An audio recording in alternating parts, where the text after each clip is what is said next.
Next question.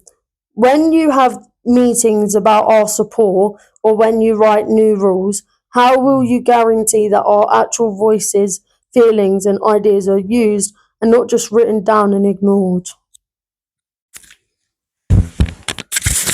I say that the last word in that question is really damning. If you feel that's been the past, all I can say is it won't be the future.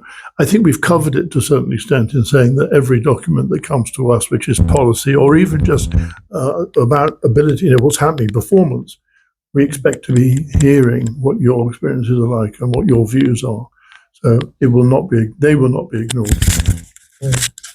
Yeah. And I think sort of then adding to that, us going out and talking to people and having those conversations, because it's so often in those conversations that you actually get that key bit of information or that key bit of insight that, maybe doesn't come through on a piece of paper. So I think it's sort of definitely making sure at a sort of structural level it's in there, and then making sure we get out and speak to people.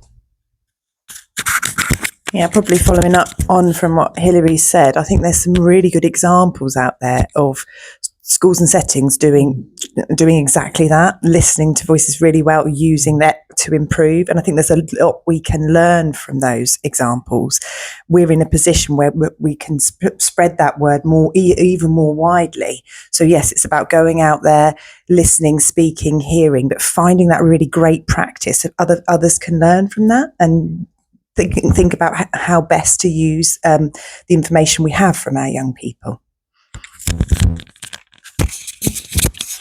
And our last question: if we say something you're doing isn't working for us, what is your clear plan to quickly stop that thing, fix it, and check back with us to make sure the new way is better?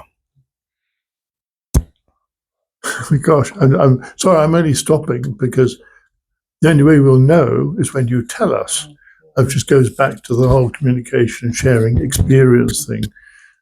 It would have to depend, I'll be brutally honest, on exactly what that element was that was impacting negatively on you. Sometimes it may be necessary because of the nature of the legislation.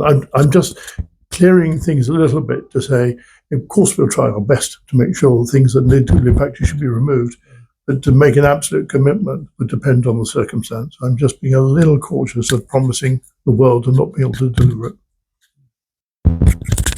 No, absolutely. And I think it's a two-way street, this, right? So you're going to share with us your feelings.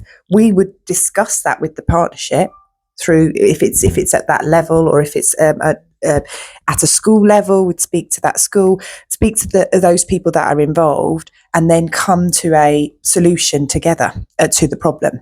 So it won't be necessarily this isn't working, right? It just stops and that's it, because that's not the real world, is it, all the time? Because there's so many other things that we have to consider. But what we can commit to, and what we are committing to really clearly today, I hope this comes across, is that we will listen, we will hear, and we'll take the time to think through what's the best are the next steps as a partnership across all of us.